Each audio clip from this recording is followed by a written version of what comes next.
Tout a commencé en 86, en 1986, ça fait bientôt 30 ans. Guy Pérez a fondé l'entreprise, qui est une entreprise familiale. Et c'est en 1987 que Ronan a repris le flambeau, son fils. Et en 2011, il a pensé démarrer en franchise parce qu'après avoir ouvert 8 magasins, il pensait que c'était la solution ultime pour pouvoir se développer dans toute la France. L'actualité du réseau actuellement, c'est à peu près 6 ouvertures cette année, 3 en début d'année jusqu'à juillet et 3 en fin d'année et 3 en prévision entre fin 2015 et début 2016. Parce que vous savez, les boulangeries, c'est très long à ouvrir, il faut trouver l'emplacement et les travaux, etc. Donc c'est un projet qui se fait entre 6 et 10 mois.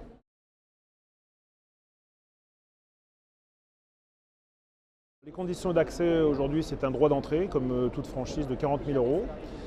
Après, vous avez des royalties en pourcentage. Alors nous, on a deux niveaux de pourcentage. On a un pourcentage de 4% jusqu'à 500 000 euros de chiffre d'affaires et on a un pourcentage de 6% au-delà d'un chiffre d'affaires de 500 000 euros. La principale, c'est de faire sourire son équipe. C'est-à-dire que dans la boulangerie, on ne vend pas du pain tous les jours à quelqu'un sans qu'il y ait un grand sourire de la part de la vendeuse. Donc savoir manager une équipe et savoir la faire sourire. On ne demande surtout pas, on ne demande pas de compétences particulières dans la boulangerie parce qu'on a une formation et ils vont embaucher des boulangers qui vont très bien faire le travail. On a un savoir-faire ancestral depuis M. Pérez en 86 qui se perdure et on va le perdurer, on va le transmettre à ses boulangers. Donc lui, c'est un manager avant tout. L'intégration est principalement la formation. C'est une formation qui dure 80 jours. Alors, on ne va pas les faire on va pas leur faire passer le CAP de boulanger. Hein. On va leur donner toutes les ficelles du métier.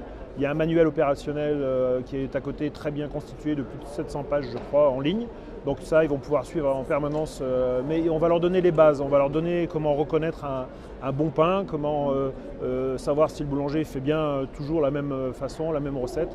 Et après, on va avoir un suivi des franchisés. On s'engage, nous, à avoir au moins 8 visites par an, de façon à ce qu'on recadre un petit peu si la qualité, mais on peut aussi envoyer un boulanger pour vérifier si on est toujours bien dans la bonne qualité, etc. Parce que chez nous, c'est quand même de la boulangerie traditionnelle, on ne l'a peut-être pas dit. Donc ce n'est pas un terminal de cuisson, c'est bien la boulangerie traditionnelle. On fabrique le pain de A à Z. C'est pour ça qu'on peut d'ailleurs s'appeler boulanger.